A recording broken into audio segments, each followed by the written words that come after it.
The morning she called to ask if I'd tried the chocolates, her voice had that careful quality, too steady, too polite, like someone reading from a script they'd rehearsed too many times. "Did you enjoy them, Gerald? The ones I left on the porch?" I paused just long enough to make her wait. "Oh, those," I said. "I gave them to my accountant. She brought them home for her grandkids, said they loved every piece." Silence. 3 full seconds after it. "Then, you what?" "Gerald, those were expensive. I ordered them specially for you." "That's very kind of you," I said. "Margaret will be touched when I tell her." She hung up without saying goodbye. I sat by the window and watched the snow come down over the backyard, the same yard where my son used to build forts every February, where his father taught him to skate on the rink we flooded every December, where 41 years of this family had quietly taken root. The chocolates were sitting on my kitchen counter, unopened, exactly where I'd left them. I hadn't given them to anyone, but the panic in her voice told me everything I needed to know. Let me take you back to where this really started, because it didn't begin with chocolates. It began the way most quiet disasters do, with something small that didn't quite add up. My name is Gerald Whitmore. I'm 67 years old. I spent 32 years as a forensic accountant with a firm in Ottawa before I retired. And before that, I did 2 years of financial crimes consulting with the RCMP. I know what fraud smells like. I know how people hide money, forge documents, and rewrite histories to suit what they want. I've spent a career learning to see the small things that don't fit. My wife, Diane, passed away 4 years ago, ovarian cancer, 18 months from diagnosis to the end. She was the warmest person I have ever known. The kind of woman who remembered everyone's birthday, who kept a notebook of her grandchildren's favorite foods, who cried at commercials and never once apologized for it. When she died, she took a particular kind of light out of this house. I won't pretend otherwise. My son, Colin, is 41. He lives 20 minutes away in Canada with his wife, Renata, and their daughter, Sophie, who is 8 years old and the most important person in my life. Sophie has Diane's eyes, that particular shade of gray-green that I used to call November Lake, and she has her grandmother's habit of collecting small, beautiful things, smooth stones, pressed leaves, feathers, bottle caps with interesting colors. When she comes to visit, she always brings something for what she calls our museum, which is a shelf in my study where we keep her finds next to Diane's old reading glasses and a photograph of the 4 of us at Sandbanks Provincial Park, Sophie, maybe 3 years old, squinting into the sun. Colin is a good man. I want to be clear about that.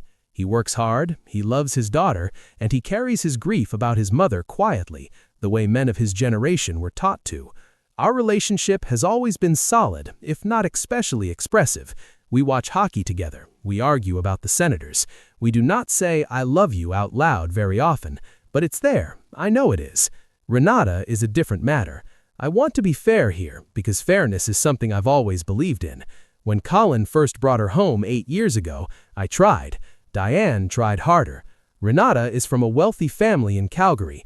Her father made a significant amount of money in oil and gas before selling his company, and she came into our family with a particular set of assumptions about how things should be done. Not malicious, not then, just different. She expected a certain kind of deference that our family wasn't built around. Diane used to say, "She'll soften," and maybe she would have if Diane had lived long enough to see it. After Diane died, something shifted. It was small at first. Renata started joining Colin on visits more often, which was fine, welcome even, but the nature of the visits changed. She began asking questions about the house, offhand, casual questions, the kind that are designed to sound like conversation but are actually reconnaissance. "Have you thought about downsizing, Gerald? This place must be a lot to maintain on your own. My cousin works in real estate. Properties in this area have really gone up, haven't they? Colin mentioned your back has been bothering you. It might be time to think about something more manageable." I answered her pleasantly and changed the subject every time. Then, about 2 years ago, she started coming alone. Colin travels occasionally for work. He's a project manager for a civil engineering firm, and there are site visits that take him out of the city for 3 or 4 days at a stretch. During those trips, Renata began stopping by on her own, ostensibly to check on me, to bring groceries, to see if I needed anything. I appreciated it, or tried to, but I noticed gradually that she always found reasons to be in my study, a book she was curious about, a photo she wanted to show Sophie, a document she needed to print because our printer is acting up. I keep my important papers in a fireproof lockbox in the study closet. I also keep a filing cabinet with older documents, tax returns, property records, Diane's medical files, that kind of thing. I noticed after her third or fourth visit that the cabinet drawer was not quite closed the way I leave it. I'm precise about these things. 32 years of forensic work will do that. I didn't say anything. I just started paying closer attention. The chocolates appeared on a Tuesday in March, 8 months ago, on my 67th birthday. A beautiful box, dark ribbon, the name of a boutique shop in the Glebe printed on the side. Renata had left them on the porch with a card that said, "Happy birthday, Gerald. Thinking of you, Renata and Colin." Colin texted separately to say happy birthday and mentioned he hadn't known about the chocolates, that Renata had organized it on her own. Something made me not open them. I have tried to examine that instinct honestly, because it wasn't based on anything concrete at the time. It was more of a feeling, the accumulated weight of small things that hadn't sat right, added up over 2 years. After Diane's death, I'd managed our investments well, and the house in Westboro had appreciated considerably. I put the chocolates in a bag and drove them to my accountant's office. Her name is Patricia, Pat, and we've worked together for 11 years. She's one of the sharpest people I know, and she has a forensic background of her own. I didn't explain much, just asked her to have them tested quietly. 3 days later, she phoned me. "Gerald," her voice was careful, "the chocolates had something in them. 3 of the bottom layer had been injected, small needle marks on the underside, very neat. The lab found aconitin." I sat down. Aconitin is derived from monkshood. In the right concentration, it causes cardiac arrhythmia. In someone my age, it could very easily present as a heart attack. I sat in my kitchen for a long time looking at the backyard. I didn't call the police, not yet. I need you to understand why. I was a financial crimes consultant. I know exactly what happens when you bring an accusation to police without airtight documentation. What I needed was a pattern. I also needed to understand the full scope of what she was planning, because aconitin in birthday chocolates didn't make sense as a standalone act. If she wanted me gone, she needed something to gain, which meant there was something else, something on paper. I called my lawyer, a man named Douglas Firth. I asked him to pull my will and go through it carefully. He called back the next morning. "Gerald, when did you update your will?" "I haven't touched it since 2019, I said. "That's what I thought," he said, "because I'm looking at a document dated last October that significantly changes your beneficiary structure. It moves primary inheritance away from a trust for Sophie and toward Colin directly, with a clause that in the event of Colin's incapacity or death, everything passes to his spouse." I wrote down every word he said. "That's not my signature," I told him. "I know," he said quietly. "Gerald, I need you to come in." I drove to Douglas's office on a Thursday afternoon in early April. He had the document laid out on his desk, a careful forgery, professional quality. The date was October 14th of last year. I had been in Montreal on October 14th at a conference. I had hotel receipts and a photograph from the dinner that put me 180 kilometers away. I had an alibi for the signing of my own forged will. Douglas and I sat in his office for 2 hours and mapped out what we believed had happened. Renata had access to my study and a connection to a document services company in Gatineau. She had been building this methodically over at least a year. The forged will was the legal architecture. The chocolates were meant to be the final act. I want to tell you about Sophie because she matters to this story more than anything else. I noticed in the months before all of this came to light that something was changing.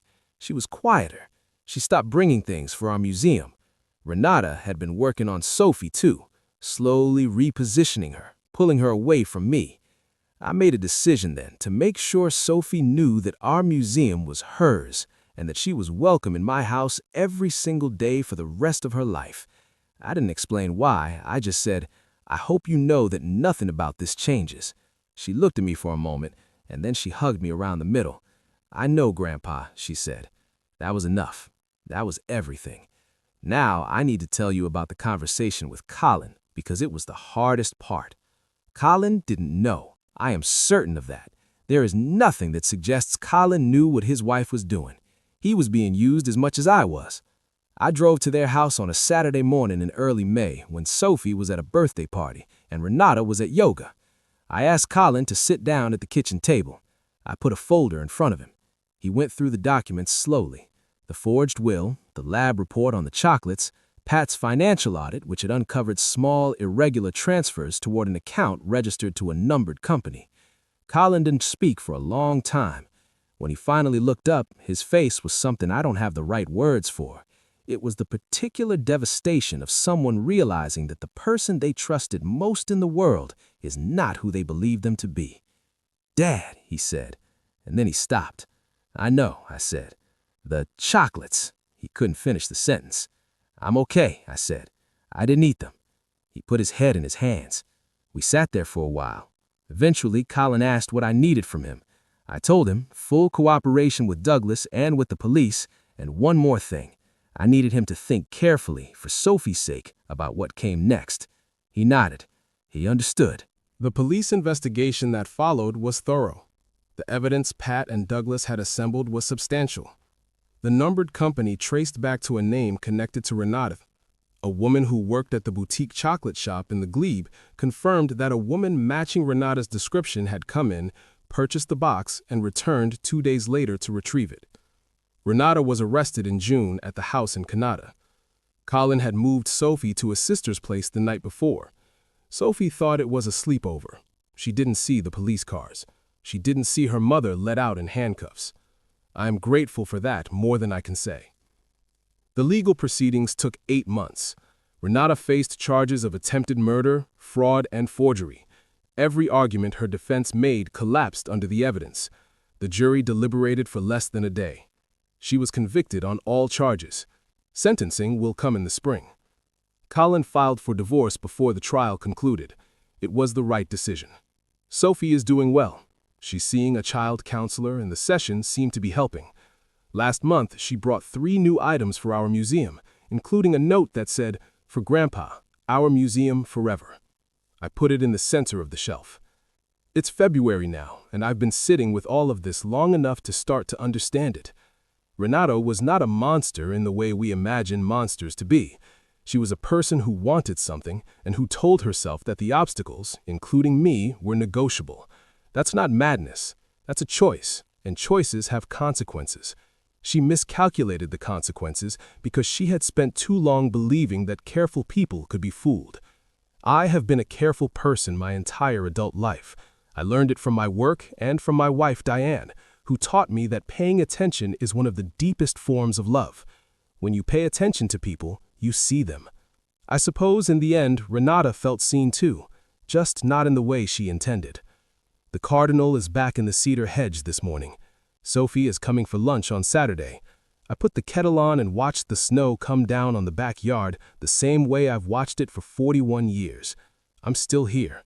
That's not a small thing. Being here, being present, being careful is not a passive act. It's a choice you make every single day. And the people who count on you to make it, the Sophies of your life, they need you to keep making it. So you do. You pay attention. You trust slowly and verify always.